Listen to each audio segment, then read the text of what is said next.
Hello दोस्तों, नमस्कार। मैं आप लोगों का हार्दिक अभिनंदन करता हूं अपने ट्रेडर वाली स्टॉक मार्केट यूट्यूब चैनल में। जो लोग फर्स्ट बार विजिट करें, सब्सक्राइब वगैरह कर लीजिए, बेल आइकन वगैरह प्रेस कर लीजिए। चलिए शुरू करते हैं। तो आज क्या बोले थे, मतलब 3 बजे जो वीडियो हमने लाया था, तो उसमें अपना क्या व्यू था कि इंडेक्स में नहीं लगा है और स्विंग में कैश में सेलिंग है ना, यही लिखे। सेलिंग है, नहीं लगा है, ट्रेंड न्यूट्रल है।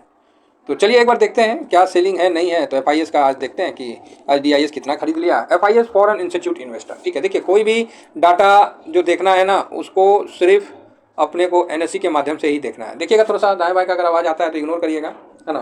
तो बाकी जो एनएससी का डाटा ही देखना है, बाकी किसी का नहीं देखना है। सब सब ठगी बैठे हुए हैं।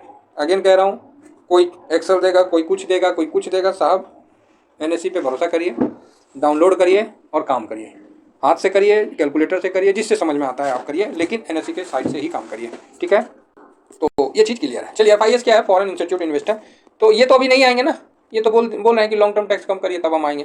तो ये तो बेच रहे हैं, तो मैं यहाँ इनके साथ खड़ा हूँ। आप बोलिए क्या बात करता? हाँ, अरे भैया, तो क्या करिएगा जब अपना कोई नहीं सुनेगा तो क्या करिएगा आदमी, मतलब उसी साइड में खड़ा रहेगा और क्या बोलेगा। कोई गलत बात बोले तो हम खिलाफ ही करेंगे।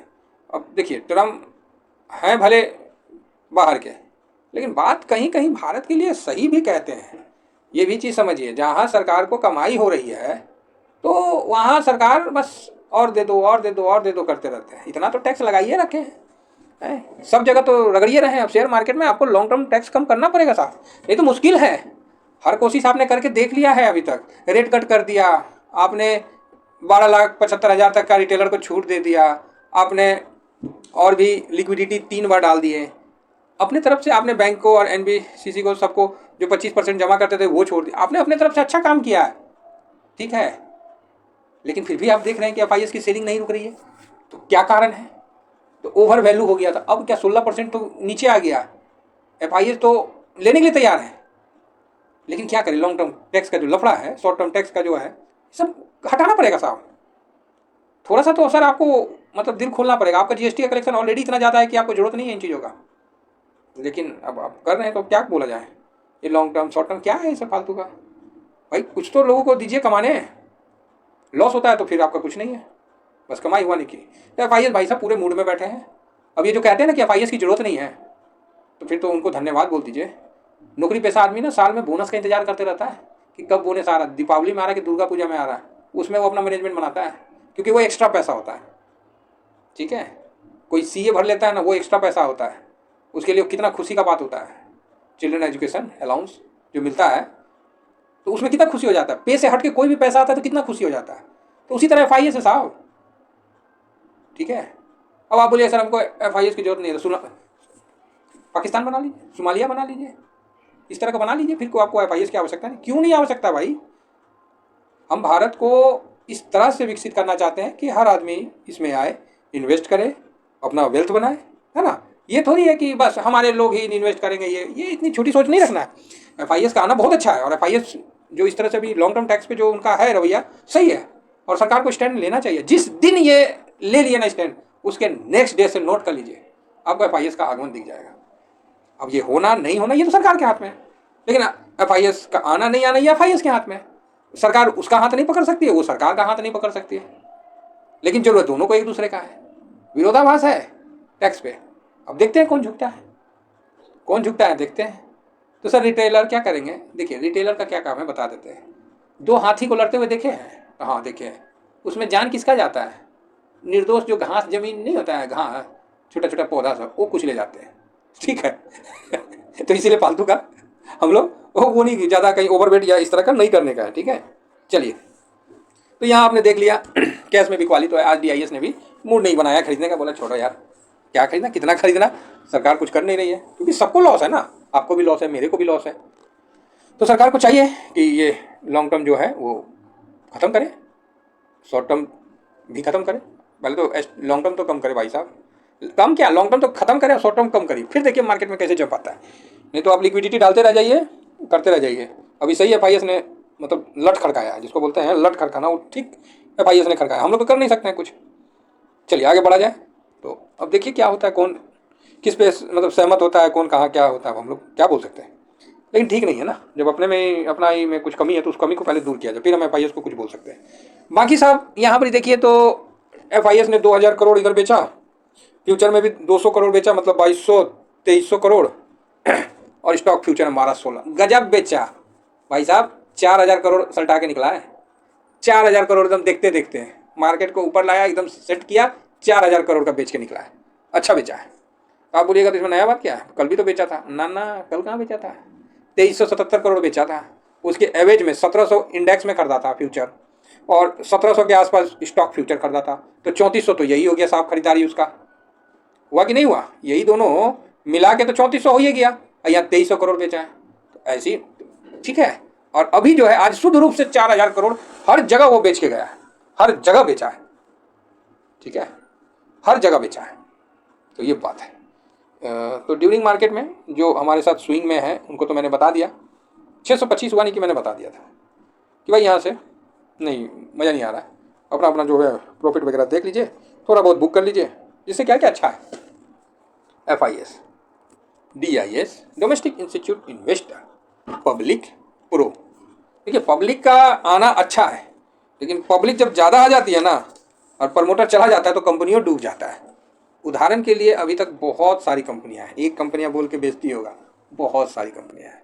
ये मत सोचिए कि पब्लिक संभालेगी, पब्लिक से कुछ नहीं संभलेगा, पब्लिक उल्टा बेड़ा गर्क कर देगी क्योंकि सिस्टम के आधार पर पब्लिक चले तब तो सही आएगा पब्लिक का भी।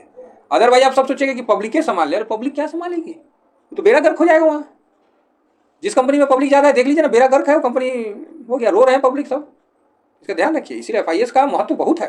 किसी भाई ने बोला कि सर हम लोग संभाल लेंगे, अरे नहीं संभाल पाओगे। पूरी भारत की GDP ना एक कंपनी होती है ना FIS की, उस तरह का है, समझ रहे। ऐसा मत सोचिए कि हम बहुत बड़े हो गए, हम बहुत ये हो गए, नहीं नहीं, उनकी आवश्यकता है हमें, और क्यों ना रहे भाई, क्यों ना रहे। 140 करोड़ की आबादी है, हम क्या खाली उनका माल खाने के लिए है, हमारे यहाँ भी इन्वेस्ट करिए साहब। आज देखिए FIS ने क्या किया है, देखने को दिख रहा है 277 करोड़ का माल बेचा है, कितना बेचा पता है, 0.02%। DIS क्या किया पता है, जानिएगा ना तो ताज्जुब होइएगा, तो बोलिएगा हाँ तो बताइए, तो ये देखिए 0.77%। पब्लिक क्या किया पता है, 0.05%, और प्रो क्या किया है 1.81% खरीदा है। तो अब आप ही बताइए, ये डाटा अगर आपको ड्यूरिंग मार्केट में समझ में आ गया, आप कैसे बोलोगे कि क्या हो रहा है। आपको ये डाटा समझ में आ गया, अब आपको व्यू देना, आप क्या दोगे, दे के दिखाओ। आप बोलोगे कि खूब बिकवाली हुआ है, आप ये बोलोगे कि खूब खरीदारी हुआ है, क्या बोलोगे, ठीक है नॉर्मल है यार, कुछ नहीं है, ठीक, यही बोलोगे। तो भाई हमने क्या बोला हमने भी तो यही बोला कि नहीं लगा है। कोई सोचेगा कि लगा है, अरे कुछ नहीं लगा है, नहीं लगा है, बस नॉर्मल है, नहीं लगा है, सीधा लिखा नहीं लगा है। तो ये होता है अपना अपना एनालिसिस करने का तरीका और अपना अपना व्यू संरचना। सब मार्केट देखिए कई तरह का है, अब जिसको जिस विधि से जिस तरह से देखता है मार्केट, उसको उस तरह से दिखता है। हम मार्केट को इस तरह से देखते हैं। अब आप बोलिएगा सर मंडे को इससे भी मनहूस टाइप का चलेगा हाँ तो ठीक है, आज भी ऐसा कोई खराब नहीं चला यार, मार्केट सही है, पूरा वर्ल्ड टूट रहा है, वर्ल्ड का पूरा मार्केट धड़ाम धड़ाम गिर रहा है, वहाँ हम लोग कम से कम मजबूती से टिके हैं, तो कम बड़ा बात है, हमारे हिसाब से तो बहुत बड़ी बात है। और हम लोग का 22,552 पे बंद हुआ, जबरदस्त 7 पॉइंट अप, करो क्या करोगे। एक बार थोड़ा सा गिफ्ट निफ्टी को देख लेते हैं, जो कि अभी चल रहा होगा, और जब गिफ्ट निफ्टी को हम देखते हैं तो गिफ्ट निफ्टी 22,545 के पास अभी भी वही खड़ा है। चलो बहुत सुंदर, खड़े हो। और यहाँ पर थोड़ा सा हम आगे बढ़ते हैं, डॉलर इंडेक्स को देखते हैं, तो डॉलर इंडेक्स 103.65 जबरदस्त डाउन है, मस्त है। गोल्ड भी देखिए 29.25 ठीक ठाक है, अपना बरकरार रखा है।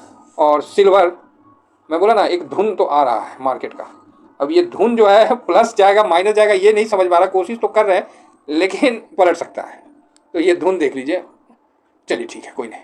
अब हम आगे बढ़ते हैं, तो यहाँ आपको चाइना चुना तो माइनस है, वो सब तो सब माइनस है, यूरोप यूरोप। तो एक बार नेस्डेक को चेक करते हैं, और नेस्डेक के साथ में आपको 101% 101 पॉइंट नेस्डेक डाउन है। चलो ठीक है। डाउजन देखा जाए तो डाउजन भी आपको 115 डाउन है, हाँ अच्छा है।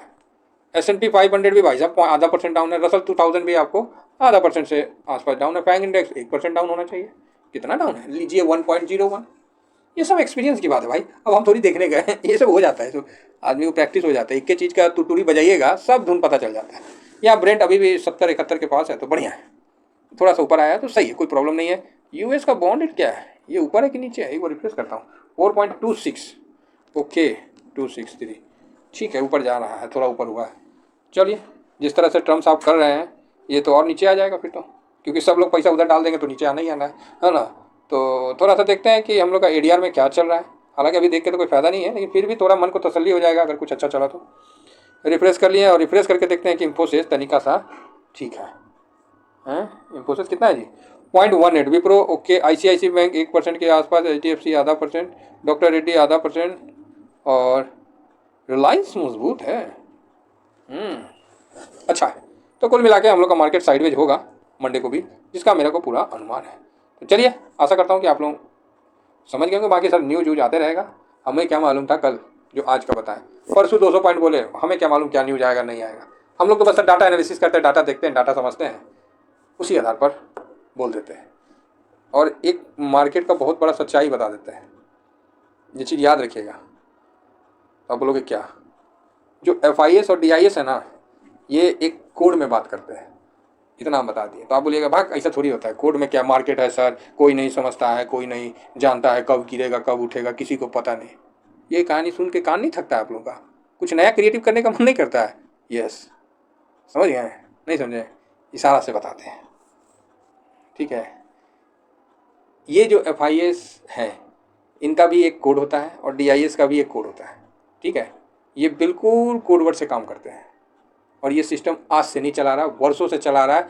क्योंकि याद होगा आपने अमिताभ बच्चन, डैनी और मिथुन चक्रवर्ती का मूवी देखे होंगे, तो नोट या डॉलर या जिसका भी इस तरह का रहता है ना जी, इस तरह का नंबर रहता था, तो आधा नोट फाड़ के उसको दे देता था, आधा नोट फाड़ के दूसरे को दे देता था। बोला जब ये नोट का सीरीज मिल जाए तो माल समझो उसी को देना है। क्लियर? मार्केट बहुत कुछ है मार्केट में समझने को, ठीक है। ऐसा कुछ नहीं है कि आप मार्केट को नहीं समझ सकते हो, प्रिडिक्ट करना आसान हो जाता है, ठीक है। बाकी ये इंडिकेटर, ये चार्ट, ये अच्छा है, सब बढ़िया है, सब बढ़िया है, समझ रहे हैं? हाँ, भावना समझिए। और मार्केट को जो खराब कहते हैं वही सबसे ज़्यादा इन्वेस्ट रहते हैं, ठीक है। हाँ, जो मार्केट को जितना ज़्यादा खराब कहते हैं उनका जाके देखिए, वो सबसे ज़्यादा इन्वेस्ट रहते हैं। वही है, लोगों को गलत जगह धकेलने में दुनिया आगे रहती है, क्योंकि गलत जगह धकेलेंगे, लोग जाएंगे, लॉस करेंगे, फिर दोबारा आएंगे नहीं, उनका वेल्थ आगे बढ़ेगा नहीं, वो उसी तरह अपना नौकरी भी, वो अपना खर्चा, यही चलता रहेगा। उनको कभी समझ में नहीं आएगा कि आप पैसे से सामान तो ला सकते हैं, जिससे आप दुनिया की हर चीज़ को ला सकते हैं, उसी को नहीं आप संभाल के रख पाइएगा, तो फिर सामान को लेकर क्या अचार डालिएगा? आज ही आइए ना, आज ही हम मान लीजिए 10 ठो कुर्सी खरीद के ले आए पैसा से। अब हमको कल मान लीजिए हम 2-4 ठो घड़ी उड़ी ले आए खरीद के, वो बात कह रहे हैं। अब हमको पैसा का जरूरत है, तो क्या हम 10 कुर्सी लाएं, उसको बेचने जाएंगे तो पैसा दे देगा? आधा पता नहीं कितना तोड़ फोड़ के हम लोग उसको बिकवो नहीं करेगा। जो घड़ी हम खरीद के लाए हैं उसको जाएंगे, हम बोलेंगे ना ना अब तुम हमको सेकेंड हैंड मतलब बेच दो, तो बोलेगा अब तो सेकेंड हैंड हो गया। समझ रहे हैं? तो याद रखिए, पैसा से आप सब कुछ खरीद सकते हैं, लेकिन सब कुछ सब पैसा खरीद लीजिएगा ऐसा नहीं होता। तो ये लोग चाहते हैं कि आम आदमी शेयर मार्केट में ना आए, शेयर मार्केट में डरे और शेयर मार्केट को एक जुआ का अड्डा कहे, ठीक है। सब नहीं चाहते कि लोग सीधी जगह पे चले जाए। क्यों न्यूज़ चैनल ETF के नाम से डरता है? क्यों नहीं बताता है? क्यों बोलता है कि बोरिंग है?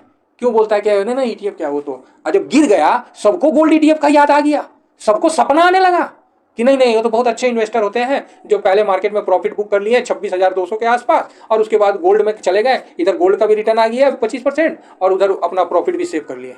यही ना करवाए थे मैंने, और क्या करवाया था? जो साथ चल रहे हैं उनको पता है, ठीक है।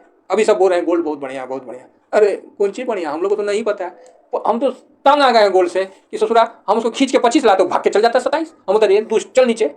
और इसीलिए मैंने आप लोगों को टेलीग्राम में लिख के दिया कि भाई मैं परेशान हूँ, मैं अपने डिसिप्लिन से दुखी हूँ यार, क्या करूँ यार, ज़्यादा रिटर्न दे देता है, 25% से ज़्यादा उसको बढ़ने नहीं देना है और ससुरा भाग जाता है। हम क्या करें? अगर हम उसको नहीं SIP करते रहे कल और भाग गया तब तो हम कहाँ से कर पाएंगे? ऐसे ऐसे इन्वेस्ट का तरीका है। आशा करता हूँ कि आप लोग एंजॉय करोगे। बाकी चलने दीजिए सर, दुनियादारी है, न्यूज़ चलते रहेगा। चलिए अब सुबह मिलते हैं, इतना ही कहकर अपनी वाणी को विराम देता हूँ साहब। Thank you very much. जय हिंद, जय भारत।